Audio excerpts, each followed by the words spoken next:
बहुत ही अफसोसनाक खबर के साथ हम शेयर करेंगे। जिला खैबर में एक धमाके की खबर आ रही है। जमरूद अली मस्जिद में ये खुदकुश धमाका हुआ है। ये अफसोसनाक खबर आपको दे रहे हैं जो शायद ही कोई दिन अब मिस हो रहा हो जिसमें इस तरह की कोई कार्रवाई ना होती हो। वजह क्या है? अभी रिसेंटली खैबर में जो कुछ हुआ, खबर आ रही है एडिशनल एसएचओ इस धमाके के नतीजे में शहीद हो गए हैं। एडिशनल एसएचओ अली मस्जिद अदनान आफरीदी शहीद हो गए हैं। रेस्क्यू की टीमें रवाना कर दी गई हैं। वो आईजी खैबर पुख्तनख्वा से रोते हुए कह रहे हैं कि भाई बस कर दें, इसका एंड कब होगा? बच्चे यतीम हो रहे हैं, जो खवातीन हैं वो बेवा हो रही हैं, लेकिन ये जंग है कि ख़त्म होने। क्लिप दिखाएंगे, आप पूरा वीडियो देखेंगे। पाकिस्तान में मस्जिद में हुआ धमाका, और धमाके का वीडियो मैं डाल नहीं सकता हूँ, हालांकि बहुत ही ऐसा लग रहा था जैसे कि किसी ने रॉकेट लॉन्चर से एकदम से उस मस्जिद को उड़ा दिया। पूरी मस्जिद एकदम से तबाह हो गई। सुसाइड बॉम्बर था वो। और बेसिकली ये धमाके आपको पता है पाकिस्तान में मस्जिदों में बहुत होते हैं। आप सोचेंगे मुसलमान ही मुसलमान और फिर मस्जिदों में धमाके कौन करता होगा यार? वहाँ पे तो हिंदू और क्रिश्चियन सिख और दूसरे धर्म के लोग तो बिल्कुल है ही नहीं भैया, ये मुसलमान ही करते हैं। ये दो तरीके के मुसलमान होते हैं, आपको पता होगा, सिया सुन्नी। वीडियो के लास्ट में बात करते हैं, पहले पूरा वीडियो देखते हैं। प्लीज चैनल को सब्सक्राइब करके मिलता करेंगे। जिला खैबर में ये धमाके की खबर आ रही है। जमरूद अली मस्जिद में ये खुदकुश धमाका हुआ है। खबर आ रही है एडिशनल एसएचओ इस धमाके के नतीजे में शहीद हो गए हैं। एडिशनल एसएचओ अली मस्जिद अदनान आफरीदी शहीद हो गए हैं। ज़राए के मुताबिक आपको ये खबर दे रहे हैं खैबर से। जमरूद अली मस्जिद में ये खुदकुश धमाका हुआ है और इस धमाके के नतीजे में एडिशनल एसएचओ अली मस्जिद अदनान आफरीदी शहीद हो गए हैं। इंतहाई अफसोसनाक खबर आपको दे रहे हैं के जवानों के ऊपर, फौज के जवानों के ऊपर पे दर पे हो रहे हैं। और ये खैबर पुख्तनख्वा और बलूचिस्तान के मुख्तलिफ इलाके हैं, जो शायद ही कोई दिन अब मिस हो रहा हो जिसमें इस तरह की कोई कार्रवाई ना होती हो। वजह क्या है? अभी रिसेंटली खैबर में जो कुछ हुआ, थाने को निशाना बनाया गया, 2 लोग वहाँ पे घुसे थे। और फिर आजकल एक स्टेटमेंट बड़ा वायरल है।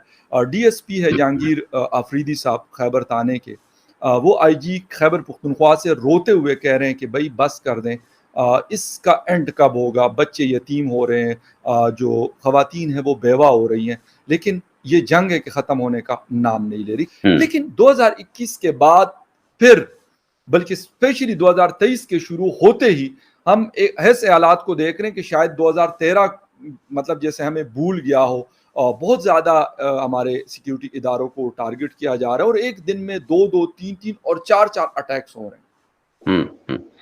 बात आपकी बिल्कुल सही है। और अभी जो सिक्योरिटी की रिपोर्ट्स जो आई हैं वो बहुत खौफनाक हैं, और हमें अब ये देखना पड़ेगा कि इसकी रूट कॉजेस क्या हैं।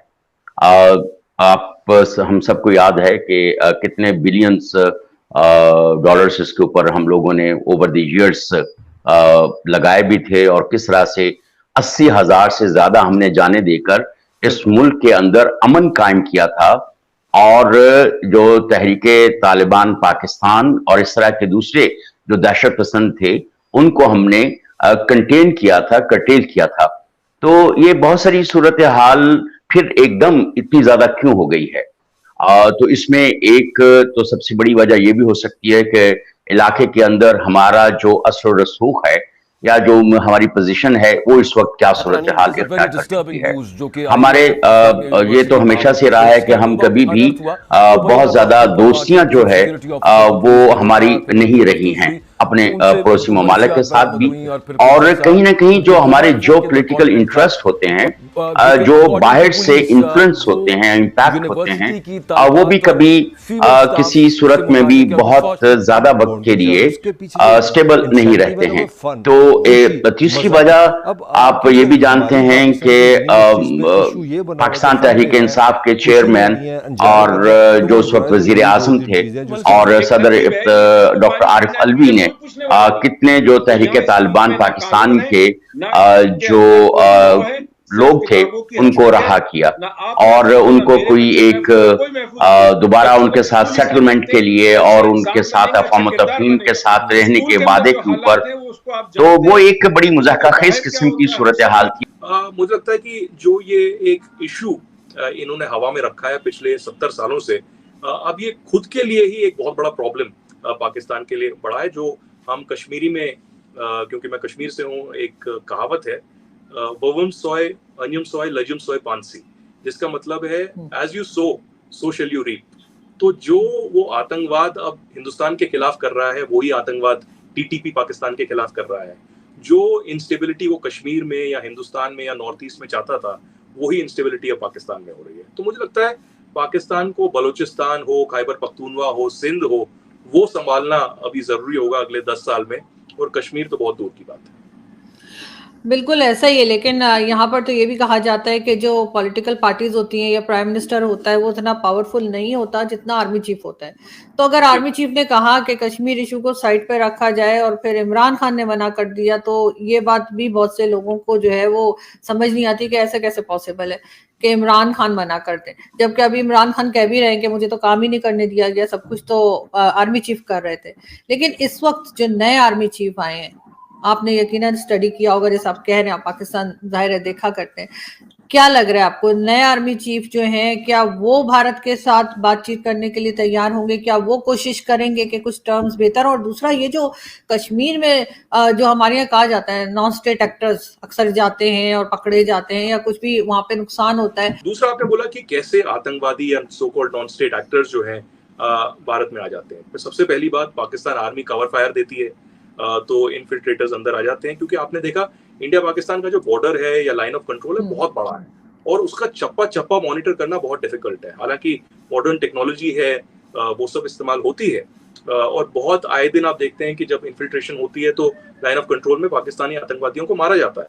लेकिन कई ऐसे आतंकवादी हैं जो घुस जाते हैं और फिर तो दोस्तों, पाकिस्तान में मस्जिद धमाके या मस्जिद में अटैक्स और मस्जिदों के सामने धमाके, ये इसकी हिस्ट्री बहुत पुरानी है।